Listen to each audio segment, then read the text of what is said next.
I was standing in the kitchen, halfway through stirring a pot of soup, when my phone buzzed on the counter. I wiped my hands on a towel, expecting maybe a meme from my cousin or a reminder about bringing dessert to the family dinner this weekend. But instead, I saw a message from my Aunt Linda, just one sentence. "You're no longer welcome at family gatherings." My breath caught in my throat. I stared at the screen, waiting for a follow-up message, some kind of clarification, a joke, a typo, anything.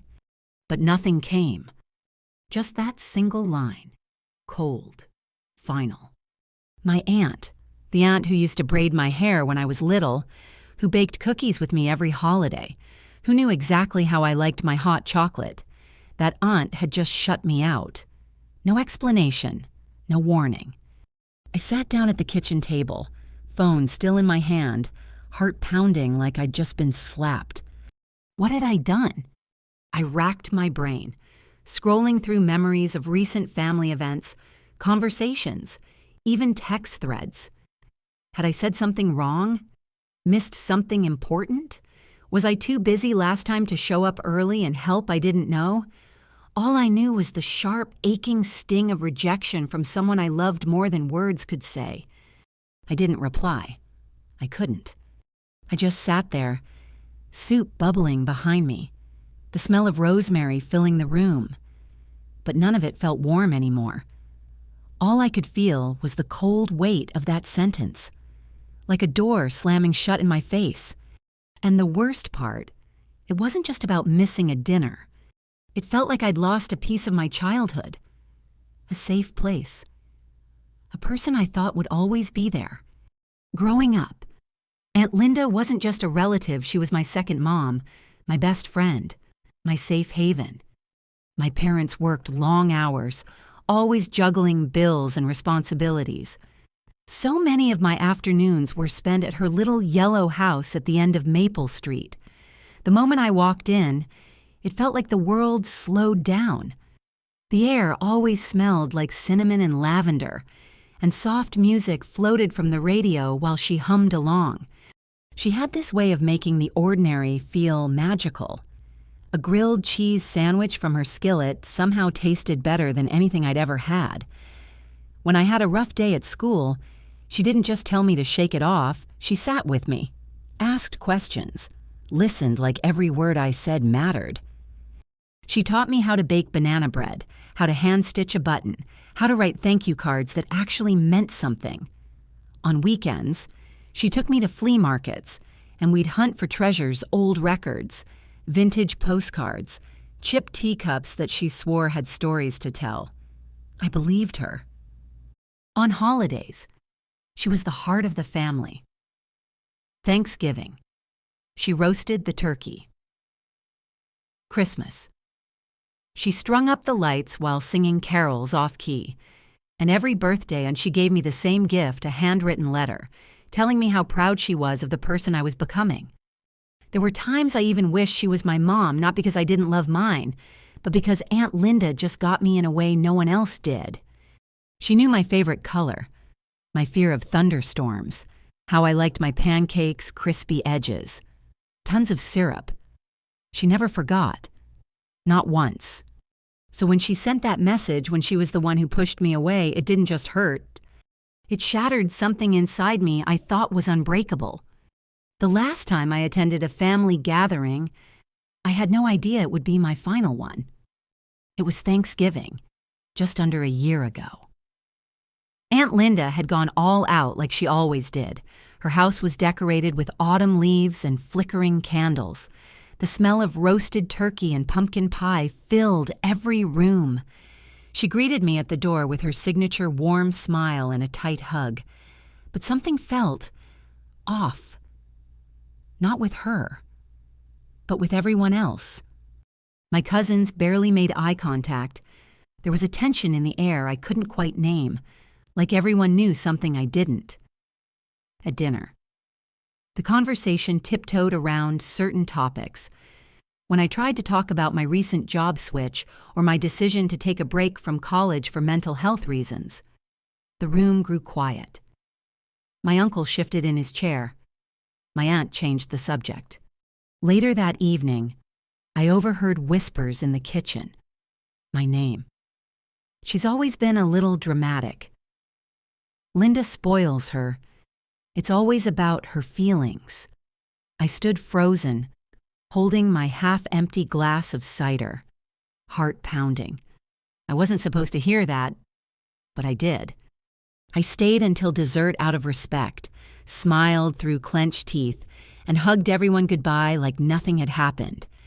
But deep down, I knew something had changed, or maybe it had been changing for a long time, and I was just finally seeing it.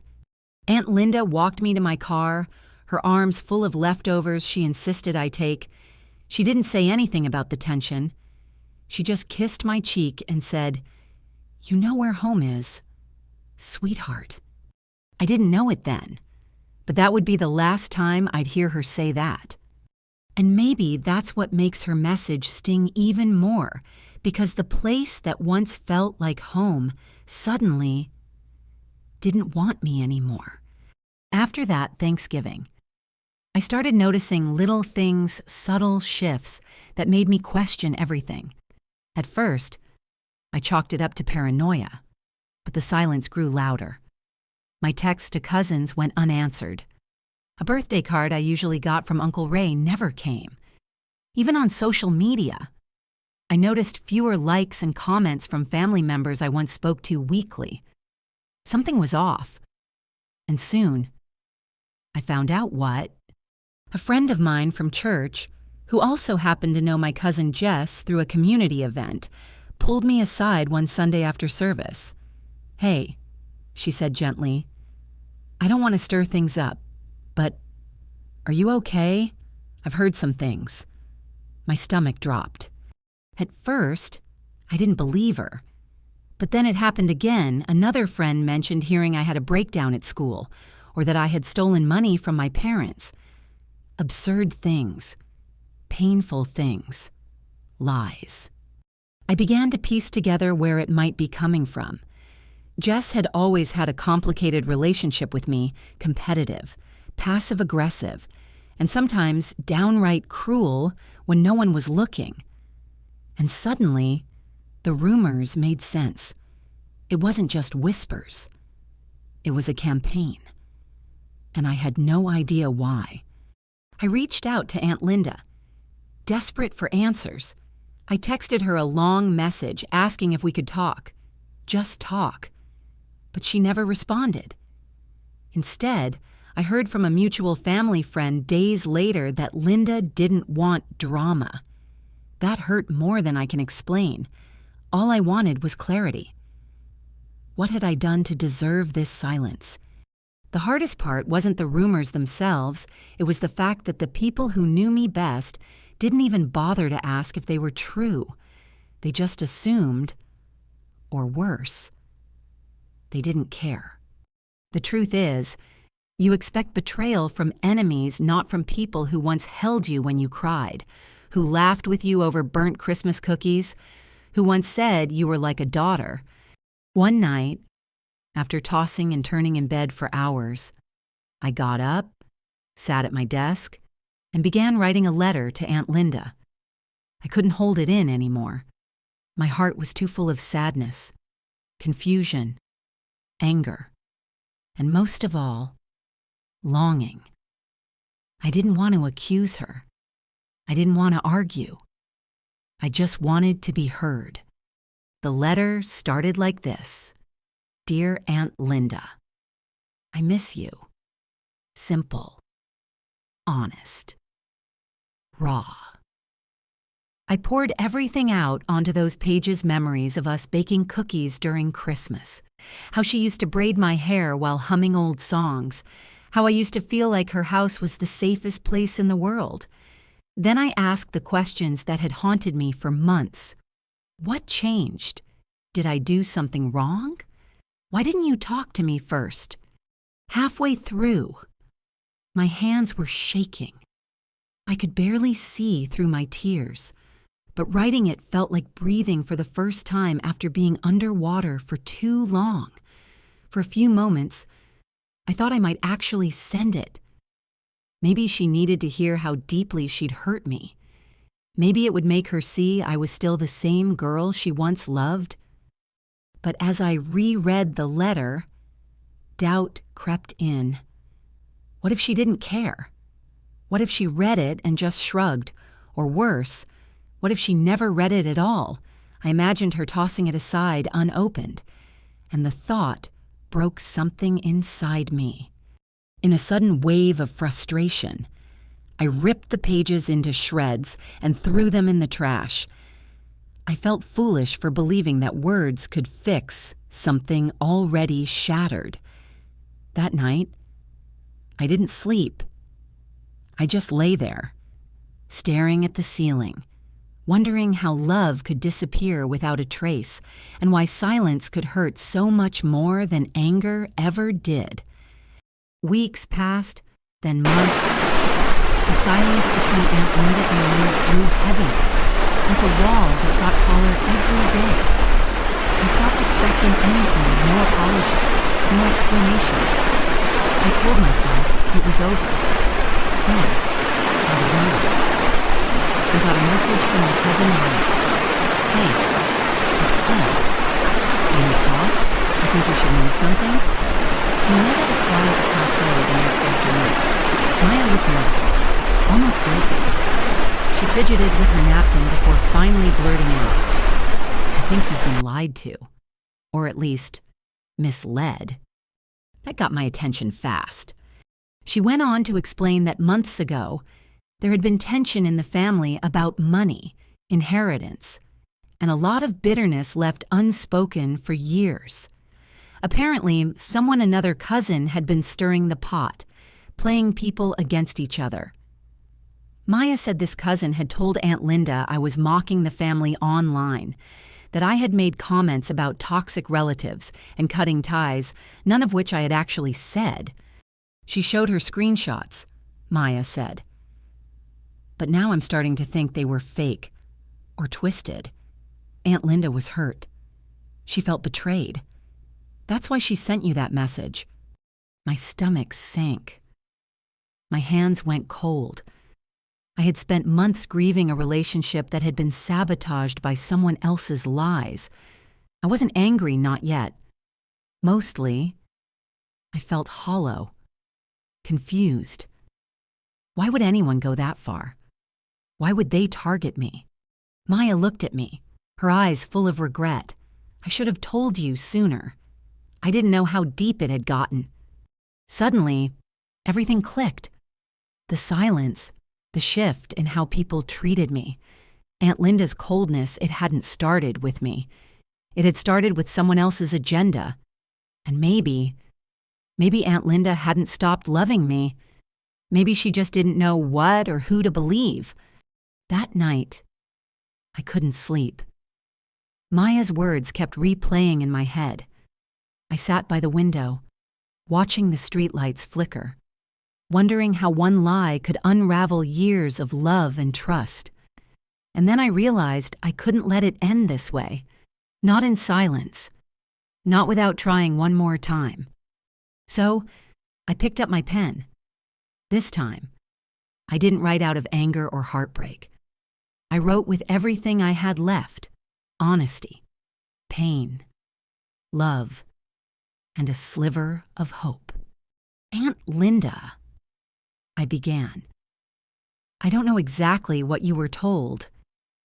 I don't know what you saw or heard that made you believe I would ever turn my back on you. But I need you to know the truth. I've never spoken badly about you. Never mocked you. Never wanted to be apart from this family. You were my safe place growing up. You were my second mother. And losing you has felt like grieving a part of myself I didn't know how to live without.